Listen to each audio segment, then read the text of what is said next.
Shalom, salam sejahtera kepada seluruh umat-umat Tuhan. Kita kembali mempelajari firman Tuhan. Dan saya mengucapkan terima kasih atas waktu yang saudara luangkan untuk mendengarkan firman Tuhan. Kami berdoa kepada Tuhan, kiranya Tuhan memberikan yang terbaik kepada saudara dan juga kepada anggota keluarga saudara. Kiranya saudara senantiasa berada dalam perlindungan kasih Tuhan. Saya berharap saudara akan tetap terhubung dengan channel YouTube kami sepanjang minggu ini untuk menuntun saudara berjalan bersama dengan Yesus. Salah satu dari mantan Presiden Amerika Serikat yang bernama Jimmy Carter, dalam autobiografinya yang berjudul Why Not the Best, ada satu kisah yang sangat tepat untuk jadi pelajaran bagi kita semua pada saat ini. Pada saat itu, Jimmy Carter baru saja lulus dari Akademi Angkatan Laut dan melamar untuk bekerja di program kapal selam nuklir Amerika Serikat. Sebagai bahagian dari ujian masuk, Jimmy Carter harus menghadapi interview oleh Admiral Rickover, pemimpin Angkatan Laut yang paling disegani di Amerika Serikat pada saat itu. Dengan penuh percaya diri, Jimmy Carter melangkah ke ruang interview. Berbagai pertanyaan telah berhasil dijawab dengan excellent. Tetapi makin lama pertanyaan semakin sulit dan Jimmy Carter kewalahan menjawab pertanyaan tersebut. Lalu Rickover menanyakan kepada Jimmy Carter, ranking berapakah Anda di kelas sewaktu mengikuti perkuliahan? Dengan bangga, Jimmy Carter berkata, saya berada pada ranking 59 dari 820 orang. Dia menyangka bahwa posisi tersebut sudah sangat bagus, sehingga dia berharap mendapat pujian dari Rickover. Tetapi sebaliknya, Rickover dengan mata yang tajam memandang dia tanpa berkedip serta bertanya, "Did you do your best?" Dengan sigap Jimmy Carter menjawab, "Yes, sir." Tetapi tatapan mata Rickover yang tak lepas dari wajahnya membuat Jimmy Carter merenungkan kembali performansnya sebagai mahasiswa akademi di kemaritiman. Terbayang kembali dalam pemikirannya bagaimana dia berkuliah sejak tahun pertama sampai terakhir. Bagaimana dia mengerjakan PR, kuis dan ujian. Dia mulai mengingat bahwa pada saat berbagai kesempatan dia masih membuang-buang waktu bersama dengan teman-temannya, malas belajar, dan belum mengerahkan seluruh kemampuannya. Sadar akan keteledoran dan kekurangannya, dengan tergopoh-gopoh, Jimmy Carter mengganti jawabannya. "No, sir, I did not always do my best." Admiral Rickover mengakhiri interview dengan satu kalimat pertanyaan. Why not the best? Lalu Rickover bangkit dari kursinya, meninggalkan Jimmy Carter sendirian di ruang interview tersebut. Pertanyaan why not the best membuat Jimmy Carter tersentak. Jimmy Carter menyadari ketika sungguh-sungguh di masa yang lalu telah membuat pencapaiannya tidak maksimal sekarang ini. Lalu dia membuat tekad ke depan bahwa mulai dari saat ini dia akan selalu melakukan yang terbaik pada apa saja yang dia kerjakan dalam kehidupannya. Akhirnya saudara-saudaraku, dia menuai dari tekadnya karena dia terpilih sebagai Presiden Amerika Serikat yang ke-39. Saudara-saudaraku yang saya kasihi dalam nama Tuhan Yesus Kristus, hari ini kita akan mempelajari satu kata dalam bahasa Inggris dalam bentuk kata sifat mediocre dan dalam bentuk kata benda mediocrity. Kamus Tordik mengartikan mediocre sebagai average atau ordinary. Advanced Learner Dictionary menambahkan arti mediocre sebagai neither very good nor very bad dan second rate. Website Dictionary menambahkan arti mediocre yang lain sebagai inferior.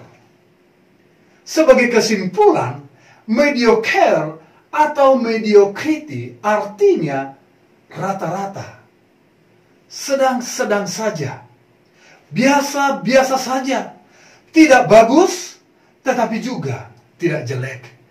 Artinya kualitas kelas 2, lumayan tetapi tidak menonjol. Di lingkungan masyarakat, mediocre itu dapat diartikan dengan hidup sederhana atau nilai batas tidak kaya atau tidak juga mengalami kemiskinan. Menurut statistik dalam satu populasi yang normal, maka distribusi manusia yang memiliki karakter tertentu mengikuti kurva normal yang bentuknya seperti lonceng. Kurva normal ini menggambarkan bahwa mayoritas manusia berada pada titik sekitar titik tengah atau nilai rata-rata. Dan hanya sedikit yang berada pada titik ekstrim yang sangat rendah atau ekstrim yang sangat tinggi. Jika sistem penilaian di perguruan tinggi terdiri dari nilai A sebagai nilai excellent, sebagai nilai tertinggi, diikuti oleh berikutnya B, C, D, dan F sebagai nilai terendah, maka hanya sedikit pada umumnya student mendapatkan nilai A atau nilai F yang paling rendah. Agaknya banyak orang yang mendapatkan nilai B atau D, serta paling banyak mendapatkan nilai C. Pada pertemuan kita kali ini, firman Tuhan yang akan kita pelajari dengan judul Hidup di atas tingkat pas-pasan. Saya percaya kepada Tuhan bahwa Tuhan menghendaki umatnya untuk hidup di atas tingkat pas-pasan atau sedang-sedang. Hal ini terbukti dari firman Tuhan yang tertulis dalam Matius pasal 5 ayat 48. Karena itu, haruslah kamu sempurna, sama seperti Bapamu yang di sorga adalah sempurna. Yesus sendiri berkata bahwa sasaran yang Tuhan tetapkan bagi kita sebagai umat-umatnya untuk dicapai bukanlah nilai tengah atau nilai rata-rata, melainkan nilai sempurna. Bagaimana caranya keluar dari zona mediocrity ini? Firman Tuhan katakan dalam Yesaya 40 ayat 31. Tetapi orang-orang yang menanti-nantikan Tuhan mendapatkan kekuatan baru. Mereka seumpama burung raja wali yang naik terbang dengan kekuatan sayapnya. Mereka berlari dan tidak menjadi lesuh. Mereka berjalan dan tidak menjadi lelah. Ayat ini mengisyaratkan bahwa tanpa Tuhan kita tidak berdaya. Tetapi bersama Tuhan kita akan selalu mendapatkan kekuatan baru. Bebas dari himpitan 5L alias letih, lesu, lelah, dan loyo.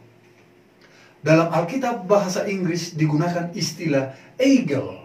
Kamus bahasa Inggris Indonesia menerjemahkan eagle sebagai burung raja wali, atau burung elang, atau burung garuda.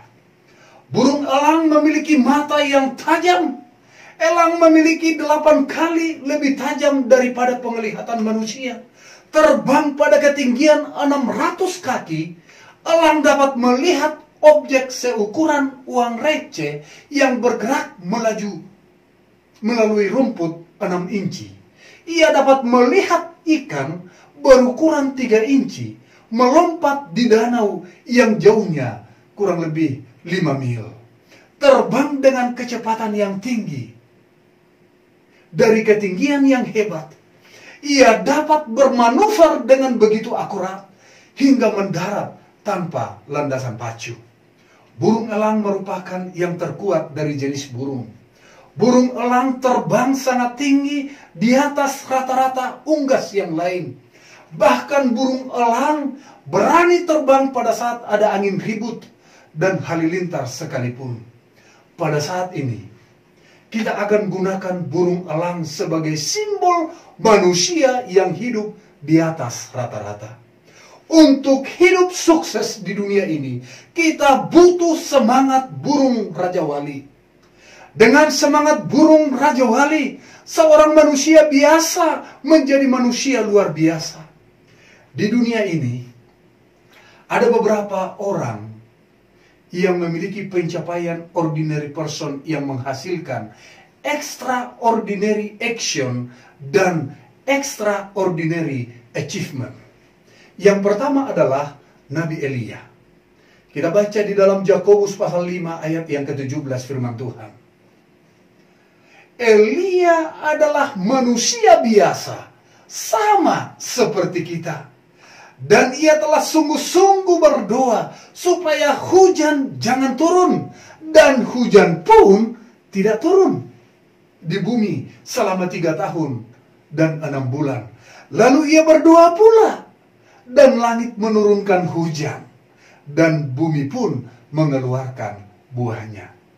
Saya mendengar banyak cerita bahwa untuk satu hajatan besar seperti pesta, perayaan, peresmian, atau pertandingan sepak bola, kadang-kadang diperlukan pawang hujan. Gunanya untuk menahan hujan tidak turun selama acara berlangsung. Menurut teman-teman, memang betul pawang itu berhasil menahan hujan itu tidak turun? Saya tidak tahu apakah itu betul atau hanya kebetulan saja. Tetapi kitab suci menuliskan kisah tentang seorang pawang hujan. Dan pawang hujan yang satu ini berhasil menahan hujan tidak turun selama 3,5 tahun. Dan anehnya, pawang hujan yang bernama Elia ini mampu bekerja 2 arah. Menahan hujan dan juga mendatangkan hujan. Saya senang bahwa Alkitab menuliskan Elia adalah manusia biasa sama seperti kita. Artinya, jika dia bisa melakukan hal itu, kita pun pasti bisa. Yang menjadi pertanyaan, bagaimanakah Elia dapat melakukan hal itu? Alkitab memberikan jawaban bahwa Elia dalam kehidupannya selalu berdoa kepada Tuhannya. Saudara-saudaraku sekalian yang dikasihi dalam nama Tuhan Yesus Kristus, kita manusia biasa adalah makhluk yang terbatas. Keterbatasan kita membuat ada perkara yang mungkin dicapai dan ada perkara yang mustahil dicapai. Di lain pihak, Allah Maha Kuasa yang tidak terbatas. Kemahakuasaan Allah itu membuat tidak ada yang mustahil bagi Tuhan. Doa merupakan kuasa di tangan manusia untuk dapat ambil bahagian dalam kemahakuasaan Allah, sehingga dapat mengubah yang mustahil menjadi mungkin dicapai dengan doa. Saudara akan dapat mengatasi segala permasalahan dan tantangan dalam kehidupan saudara. Itulah sebabnya banyak berdoa, banyak kuasa. Sedikit berdoa, sedikit kuasa. Tidak berdoa, maka tidak ada kuasa. Saudara-saudaraku yang saya kasihi dalam nama Tuhan Yesus Kristus, rumah tangga gereja Masih Advent hari ke-7, mari kita buat rumah kita menjadi rumah doa. Di rumah tangga gereja Masih Advent hari ke-7, ada banyak ibadah yang didirikan di dalam rumah tangga kita. Ibadah permintaan doa sekali dalam seminggu kita lakukan. Dan paling sedikit 2 kali dalam sehari, pagi dan petang, kita mendirikan mezbah bagi Tuhan. Saya berharap kiranya semua doa kita jangan hanya sekedar ritual atau tata cara saja, sekedar mengisi waktu. Doa yang sekedar ritual dan tata tertib yang tanpa penghayatan serta tidak memiliki makna adalah doa mediocre. Tetapi mari kita berdoa seperti Elia. Elia merupakan seorang yang hidup di atas tingkat mediocrity. Doa bukan hanya membuat Allah turun ke dunia ini, melainkan mengangkat Elia naik ke surga. Dan saat ini Elia berada di surga sebagai perwakilan manusia biasa yang hidup di atas tingkat mediocrity. Yang kedua, kita akan mempelajari seorang tokoh Alkitab, seorang pemuda yang standar moral dan pengendalian dirinya di atas rata-rata. Saya bersyukur karena Alkitab menuliskan bukan hanya pria yang jatuh terhadap godaan wanita, tetapi juga ada yang berdiri kokoh, yang standar moralnya di atas rata-rata. Tadinya pemuda ini memiliki status sosial di bawah rata-rata. Namun standar moral yang luar biasa membuat dia melambung tinggi seperti burung Raja Wali, sehingga statusnya lebih tinggi dari semua manusia di bumi, kecuali satu orang. Pemuda itu bernama Yusuf. Dan kisah tentang Yusuf dapat kita temukan dalam buku Kejadian pasal 39 dan pasal 40. Yusuf adalah seorang pemuda yang punya kesempatan emas untuk menikmati kepelisiran dunia ini. Ibarat makanan sudah ada terhidang di atas piring, tinggal menyantap. Begitulah tawaran istri Potifar kepada Yusuf. Kalau tawaran seperti itu dihadapkan kepada manusia rata-rata, saya tidak tahu apa yang akan terjadi. Tetapi Yusuf bertindak dengan standar moral di atas rata-rata dan berkata dengan tegas, bagaimana mungkin aku melakukan kejahatan yang besar ini dan berbuat dosa terhadap Allah. Kejadian 39 ayat yang ke-9. Pengendalian diri yang tinggi di atas tingkat rata-rata membuat Yusuf diangkat menjadi pejabat tinggi negara Mesir. Dalam Kejadian 41 ayat 39 sampai ayat 41, Firaun berkata kepada Yusuf, oleh karena Allah telah memberitahukan semuanya ini kepadamu, tidaklah ada orang yang demikian berakal budi dan bijaksana seperti engkau. Engkaulah yang menjadi kuasa atas istanaku, dan kepada perintahmu seluruh rakyatku akan taat. Hanya tahta ini sajalah kelebihanku daripadamu. Selanjutnya, Firaun berkata kepada Yusuf, dengan ini aku melantik engkau menjadi kuasa atas seluruh tanah Mesir. Umat-umat Tuhan yang saya kasihi dalam nama Tuhan Yesus Kristus, sanggupkah saudara berdiri kokoh seperti Yusuf? Bersama Tuhan engkau pasti bisa, sehingga engkau akan melambung tinggi seperti burung Raja Wali, menjadi pejabat tinggi di atas dunia ini. Apa saja yang engkau perbuat berhasil dan menghasilkan untung dalam kehidupanmu. Tokoh yang ketiga yang kita akan pelajari pada saat ini adalah Daniel bersama Sadrak, Mesak, Abednego. Daniel dan ketiga sahabatnya bersekolah di Universitas Kerajaan Babilonia. Mereka tinggal bersama-sama dengan para mahasiswa Babilonia yang tidak menyembah Tuhan. Mereka pun sama-sama makan di kafetaria Babilonia dengan menu yang diatur oleh ahli gizi istana. Salah satu penyebab banyak orang muda tergolong mediocre adalah karena tekanan sosial atau teman. Pada umumnya, umat-umat Tuhan mau sama dengan temannya dan tidak mau berbeda sebab takut ditolak atau dikucilkan. Dalam penelitian, Ruth W. Brenda mengatakan, merancang eksperimen untuk menunjukkan bagaimana seseorang menangani tekanan di dalam kelompoknya. Tetapi Daniel tidak takut berbeda dari teman-temannya. Agamanya adalah hidupnya. Dia tidak takut dikucilkan oleh teman-temannya karena menyembah Allah yang berbeda dalam kehidupannya. Bagi Daniel, Allah itu adalah nomor satu.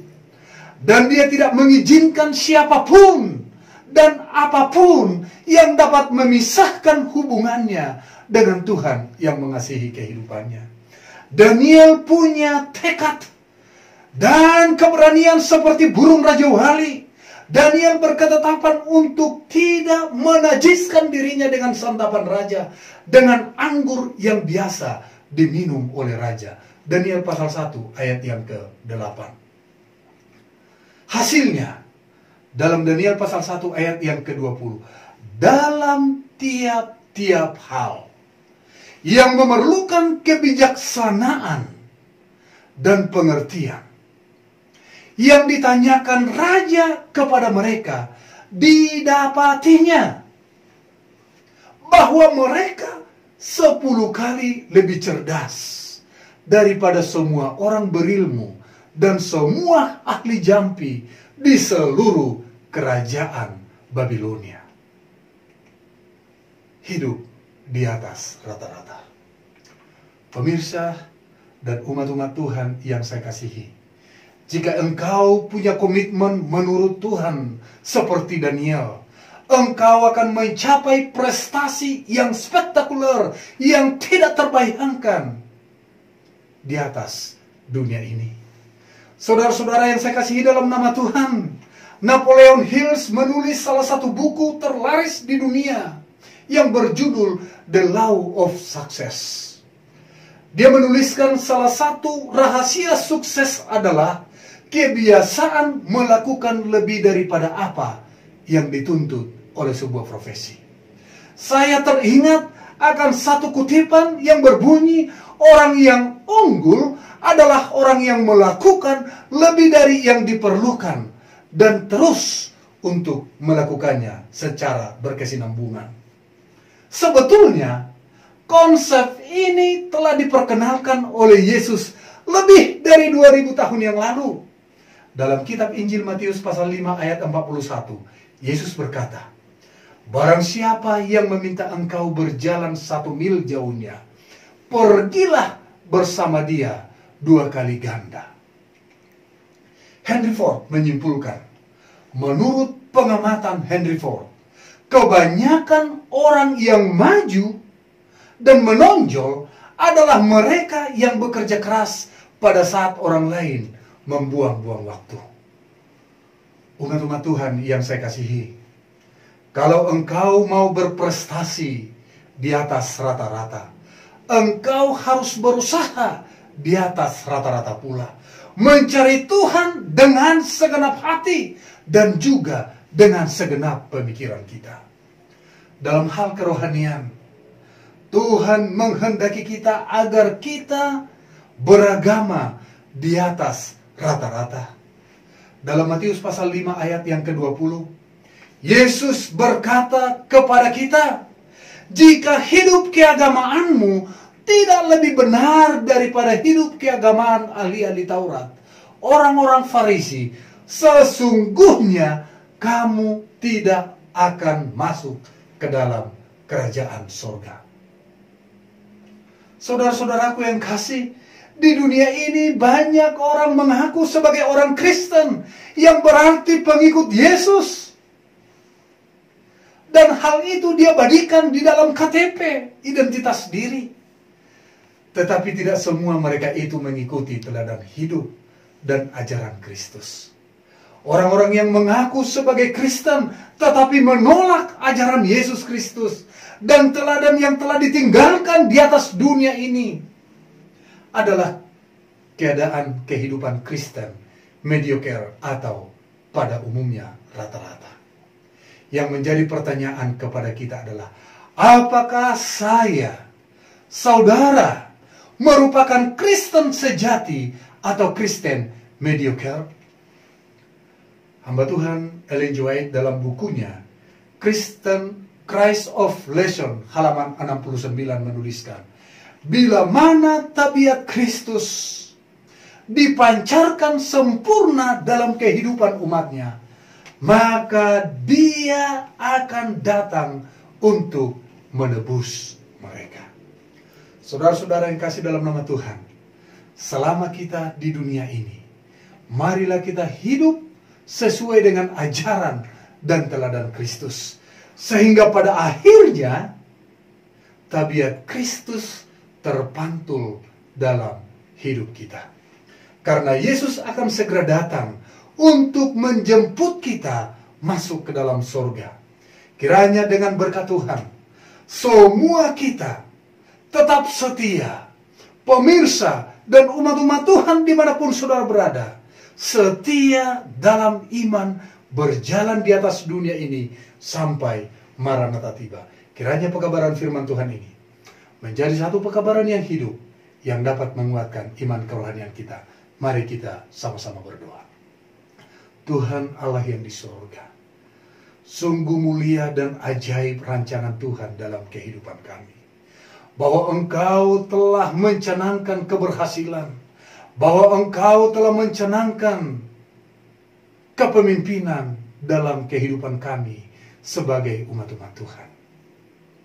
Bila mana kami sungguh-sungguh mencari Tuhan dengan segenap pemikiran kami, dengan seluruh akal budi yang kami miliki, maka Tuhan akan menggunakan kami menjadi berkat di atas dunia ini dan mengumandangkan bahwa Tuhan Kalik Pencipta adalah juru selamat, pemelihara dalam kehidupan kami, dapat menuntun banyak jiwa untuk datang kepada Tuhan.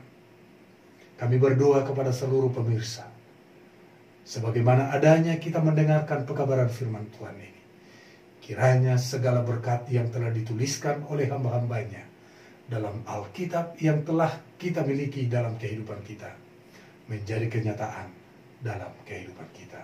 Dalam nama Tuhan Yesus kami berdoa. Amin.